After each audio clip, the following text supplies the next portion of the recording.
Français qui combattraient aux côtés des djihadistes qui ont pris les armes au nom d'Allah. Le djihadiste serait à l'initiative de plusieurs attentats.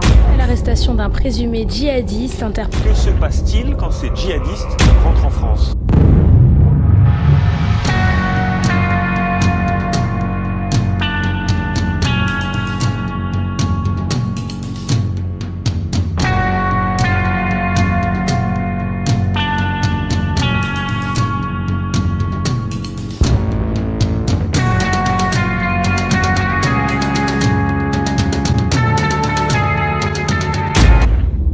Bonjour à tous, dans ma vidéo sur le terrorisme, que je vous invite à regarder si vous ne l'avez pas encore vu, je parle de l'islam vis-à-vis du terrorisme, mais je ne rentre pas dans le détail du djihad, première chose dont se servent les terroristes pour commettre des attentats. Et donc vous l'aurez compris, dans cette vidéo on va parler de djihad. Oui, t'as bien entendu. Bon, déjà le truc bizarre avec ce mot, c'est que dès que tu l'entends, tu penses direct à terroriste, bombe, sang, horreur ou encore à une barbe mal taillée. Aujourd'hui tu peux pas dire, je fais le djihad, j'aime le djihad. Non, sinon tu passes direct pour un psychopathe radicalisé, terroriste, vegan et intolérant au gluten. Alors qu'à la base c'est pas vraiment ça, non. Bon, déjà ça veut dire quoi djihad? Le mot djihad signifie l'effort. Oui, comme ça peut paraître un peu vague, du coup rentrons dans le détail. Cet effort, ce djihad, est employé à plusieurs reprises dans le Coran, mais pour employer différentes choses comme par exemple la foi, le repentir, les bonnes actions ou encore le djihad al-nafs, la lutte contre son ego. D'ailleurs, il existe différentes paroles du prophète Mohammed, que la paix et les bénédictions soient sur lui, concernant le djihad. Le meilleur djihad est une parole de vérité auprès d'un dirigeant injuste. Le meilleur djihad est celui que l'on mène contre soi-même. Le meilleur djihad consiste à se lever le matin, le cœur affranchi de tout désir de nuire à autrui.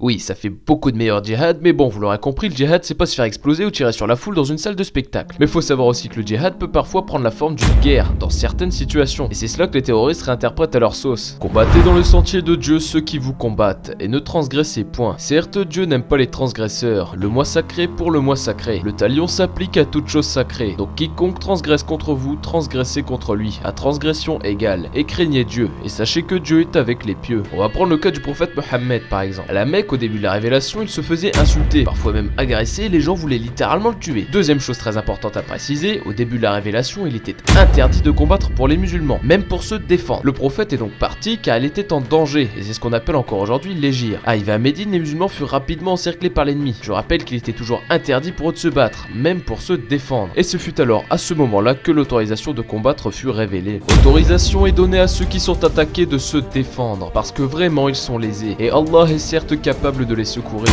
Ceux qui ont été expulsés de leur demeure contre toute justice, simplement parce qu'ils disaient Allah est notre Seigneur. Si Allah ne repoussait pas les gens les uns par les autres, des ermitages seraient démolis, ainsi que des églises, des synagogues, des mosquées, où le nom d'Allah est beaucoup invoqué. Allah soutient certes ceux qui soutiennent sa religion, et Allah est assurément fort et puissant. Ceux qui, si nous leur donnons la puissance sur terre, accomplissent la prière, acquittent la zakat, ordonnent le convenable et interdisent le blâmable. Cependant, l'issue finale de toute chose appartient à Allah. C'est donc seulement à ce moment-là que les musulmans ont pu répliquer, car Dieu leur en a donné l'autorisation et que c'est l'ennemi qui les attaquait, et qu'il n'y avait pas d'autre solution. C'était les incroyants ou les musulmans. Et si les musulmans ne combattaient pas, bah plus de prophètes, plus d'islam et pas de débat sur le burkini. Enfin bref, t'as compris quoi. Il existe différentes règles concernant la guerre en islam. La guerre n'est permise que si l'on est agressé pour notre religion. Il est interdit de combattre ceux qui sont en paix avec nous. Il n'est permis de faire la guerre que contre ceux qui nous attaquent. Il s'agit ici de la légitime défense. Dieu nous ordonne de riposter qu'avec un châtiment équivalent à celui de l'ennemi. Il est interdit de tuer le vieillard, la femme et l'enfant, et que la haine pour un peuple ne vous incite pas à être injuste. Pratiquez l'équité, cela est plus proche de la piété. Et quand on leur dit ne semez pas la corruption sur terre, ils disent au contraire, nous ne sommes que des réformateurs. Certes, ce sont eux les véritables corrupteurs, mais ils ne se rendent pas compte. Dans un décret, Abu Bakr as-Siddiq, un grand compagnon du prophète et premier calife musulman, dit à son armée: arrêtez-vous, ô soldats, j'ai 10 recommandations à vous faire pour vous guider sur le champ de bataille. Ne commettez aucune trahison et ne vous déviez pas du droit chemin. Ne mutilez pas les dépouilles de vos ennemis, ne tuez ni femmes, ni enfants, ni vieillards, ne coupez aucun arbre fruitier, ne détruisez aucun lieu habité et n'égorgez aucun mouton, vache ou chameau de vos ennemis, sauf pour votre nourriture. Ne brûlez pas les palmiers et ne les inondez pas, ne commettez pas de fraude et ne soyez pas coupables de lâcheté. Vous trouverez sur votre chemin des gens qui sont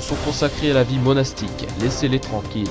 C'est pas un truc de ouf sérieux? Même en temps de guerre, les musulmans étaient respectueux envers leurs ennemis. Essayez de chercher et donnez-moi un seul pays, une seule nation qui en temps de guerre n'a pas mutilé les dépouilles de ses ennemis, n'a pas tué ni femme, ni enfant, ni vieillard, en ne détruisant rien sur son passage, que ce soit par l'eau ou par le feu, qui préserve la vie des animaux appartenant à l'ennemi, qui ne profite pas de sa situation pour frauder, qui même en étant au-dessus de l'ennemi ne commet aucune lâcheté, qui ne combat que s'il est attaqué par un châtiment équivalent à celui de l'ennemi. Il n'y en a tout simplement aucune. Seule la communauté de Mohammed était ainsi. Le djihad est avant tout un effort, mais surtout un effort contre soi-même, contre son ego. Ce n'est pas le djihad de tuer une femme ou un enfant, ce n'est pas le djihad d'assassiner des innocents, ce n'est pas le djihad de semer la terreur chez une population, ce n'est pas le djihad de dire Allahu Akbar avant d'assassiner un prêtre dans son église. Et si ton Seigneur l'avait voulu, tous ceux qui sont sur terre auraient cru. Est-ce à toi de contraindre les gens à devenir croyants? Il est normal que tous les gens ne croient pas, car c'est ton Seigneur qui l'a voulu. Ne dis pas que les gens qui prônent la haine sont des djihadistes. Les gens qui prônent la haine et qui sèment la terreur sont des terroristes. Le terrorisme ne fait pas partie de l'enseignement de l'islam. Au jour de la résurrection, nous placerons les balances exactes. Nulle âme ne sera lésée en rien, fût-ce du poids d'un grain de moutarde que nous ferons venir, et nous suffisons largement pour dresser les comptes.